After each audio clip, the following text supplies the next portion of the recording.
The Assembly will hear an address from His Excellency Tommy Esang Remengesau, President of the Republic of Palau. I request protocol to escort His Excellency.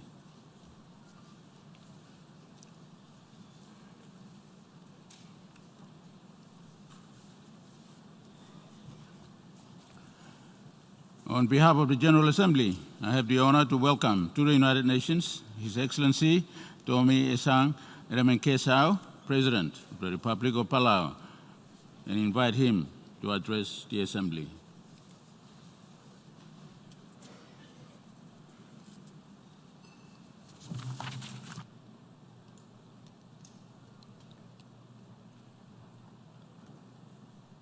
Mr. President, Mr. Secretary General, Excellencies, ladies and gentlemen, allow me to begin by congratulating His Excellency Tijani Muhammad Bandi on becoming President of the 74th session of the General Assembly. I applaud your emphasis on implementation of the 2030 Agenda, and Palau looks forward to further working with you in this important priority. Let me also express my thanks to your predecessor, Madam Maria Fernanda Espinosa Carcias, for her leadership over the past year. I also want to express my deep condolences to the people of the Bahamas and all the victims of Hurricane Dorian.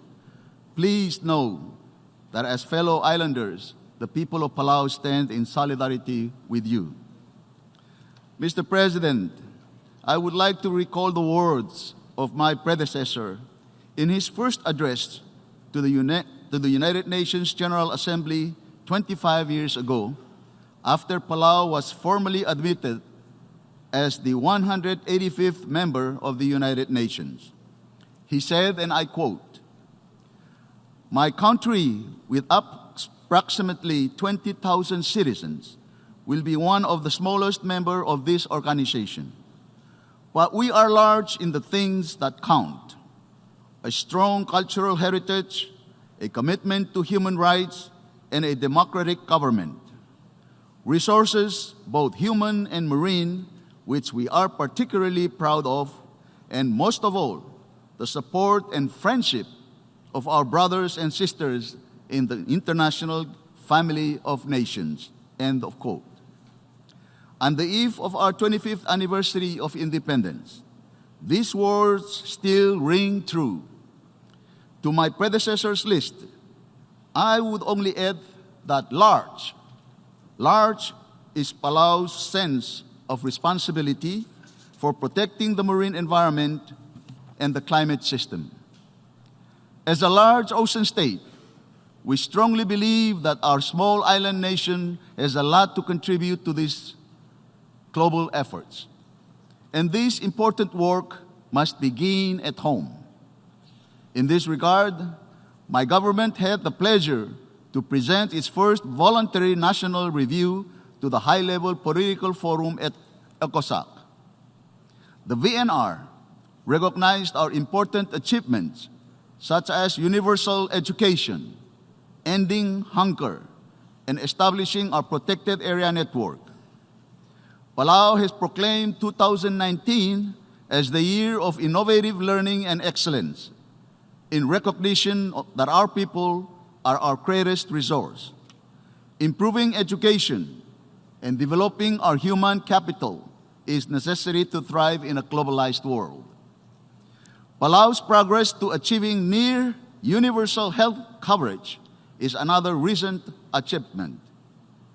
But challenges remain to improving the quality of healthcare and durability of healthcare systems in the face of climate crisis.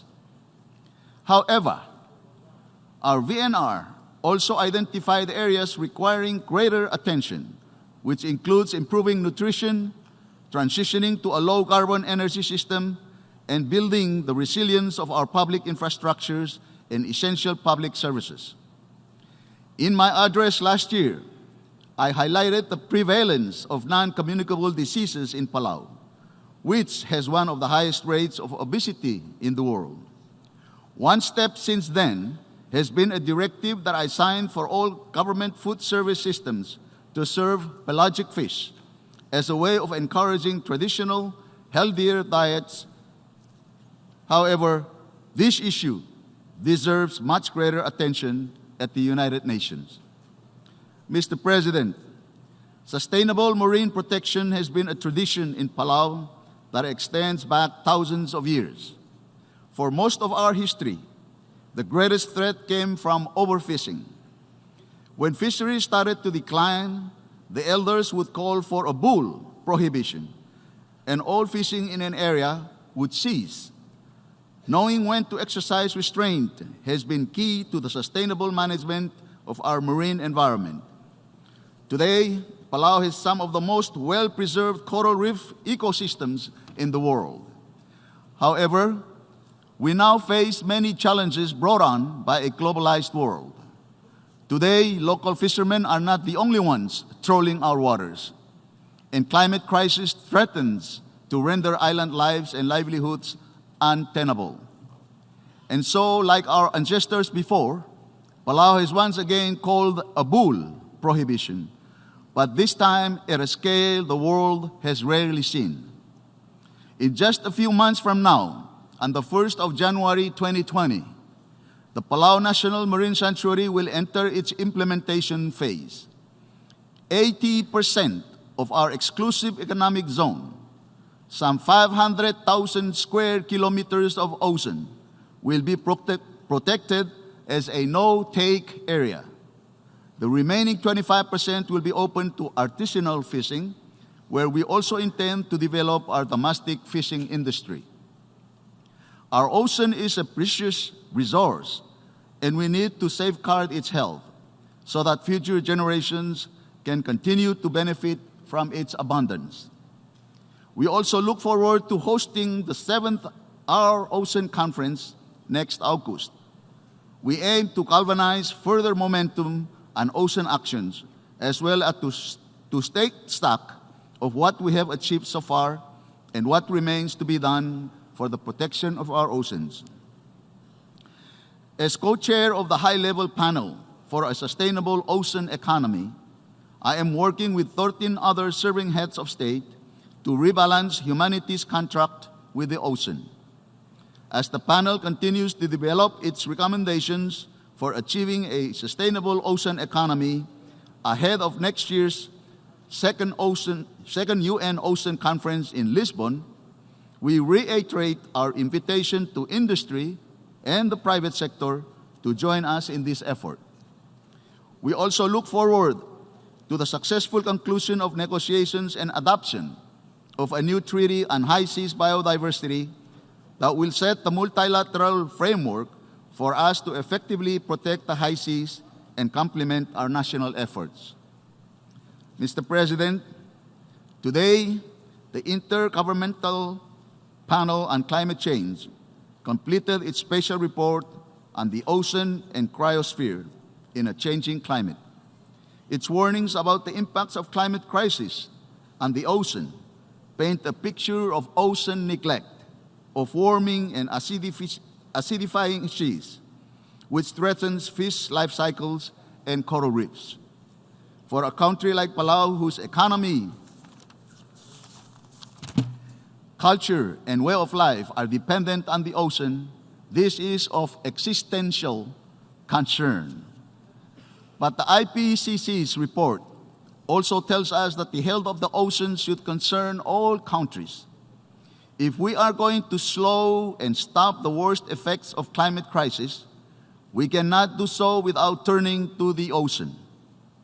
This week, the high-level panel for a sustainable ocean economy has also launched its call for ocean-based climate action to support the implementation of the Paris Agreement and the Sustainable Development Goals. Investing in nature-based solutions, decarbonizing ocean industries, and securing sustainable food are solutions that we can all take collectively. I would like to thank the Secretary General for his leadership in convening this week's Climate Action Summit. Palau is honored to have been a member of the Energy Transition Track for the Climate Action Summit and to have presented and developed the SEED Sustainable Energy Package. This is part of the commitment by small island developing states to systematically and ambitiously transition to low-carbon economies. This SEED Sustainable Energy Package seeks to build the partnerships that generate action on the ground by scaling up the SEED's Lighthouse Initiative. SEEDs will be empowered to develop ambitious and achievable plans for renewable energy and attract new investment. In Palau, we are about to begin the task of installing the world's largest microgrid, which will enable us to meet our nationally determined contribution under the Paris Agreement well ahead of 2025. The formation of a public-private partnership has been critical to this endeavor. It is also vital that we see an ambitious response by our developed country brothers and sisters to replenish the Green Climate Fund. We thank those that have recently announced new commitments this week: Denmark, Sweden, Monaco, South Korea, and others. And we look forward to others coming forward to also increase their ambition of support. Mr. President, you have identified next year's 75th anniversary of the United Nations as an important opportunity to reduce the trust deficit among nations. As part of this work to revitalize multilateralism, our UN institutions must be fit for purpose. In this regard, reform of the UN Security Council remains an urgent task. We urge you, together with the Secretary General, to undertake consultations to advance the reform process and ensure that the Security Council better reflects the geopolitical realities of the world today. The Security Council must also be prepared to take on the most pressing security challenges of our generation, and so we reiterate the call of Pacific Islands for the appointment of a special representative of the Secretary General on Climate and Security. Mr. President, our pathway to realizing the 2030 Agenda is enabled by a strong multilateral system. The declaration adopted at the SDG Summit reminds us that the accelerated action depends on accessible means of implementation. While Palau has made considerable gains in some key areas, progress can be greatly accelerated by durable partnerships and greater multilateral cooperation that takes into consideration the needs of small island developing states.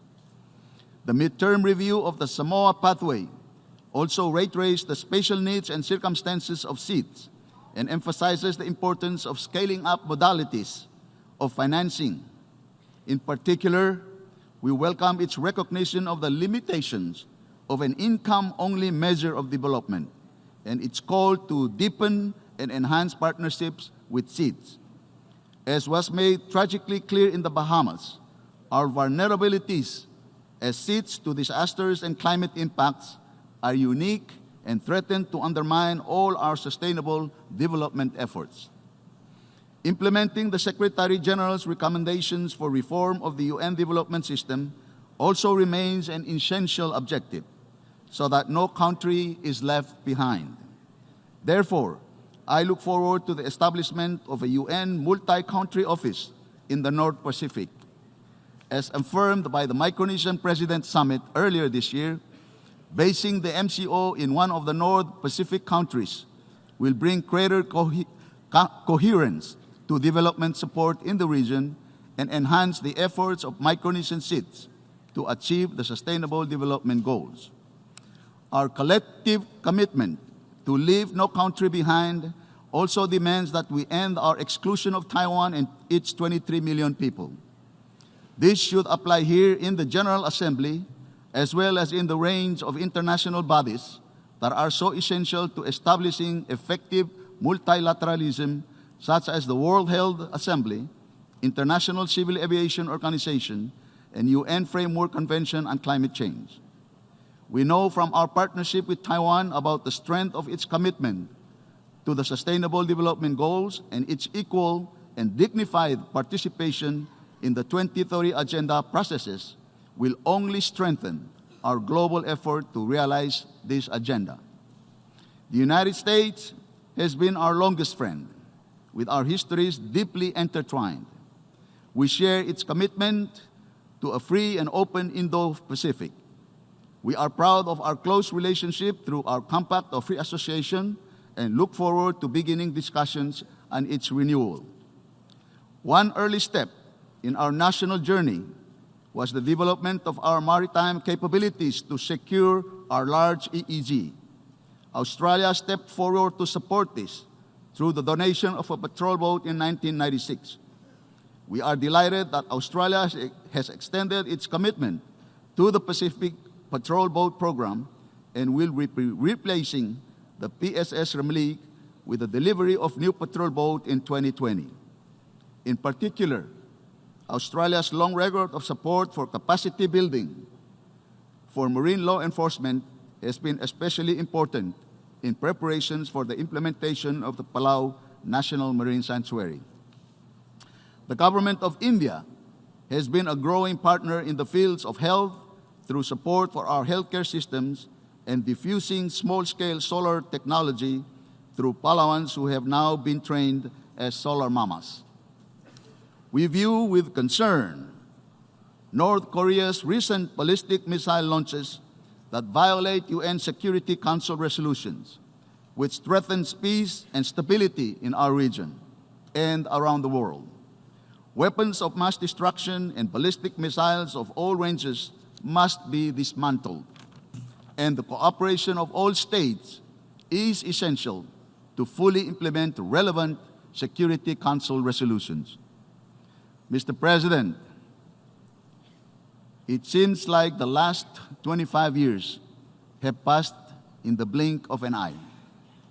The first generation of Palauans, born to an independent republic, are already coming of age. Now, our second generation of independent Palauans are just starting school. I am very confident that they can look forward to another 25 years in a country that is large in the things that count, large in its commitment to friendship and solidarity with this great family of nations. I am hopeful that they will live in a world that has seized this critical moment in history to avert the worst effects of the climate crisis. A world that has rebalanced its relationship with the land, the atmosphere, and the oceans. A world that works with nature and not against her. This family is what gives me hope. It is what gives the people of Palau hope. I thank you very much.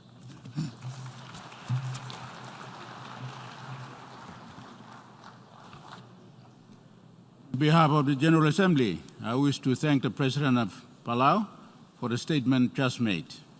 May I request representatives to remain seated while we greet the head of state.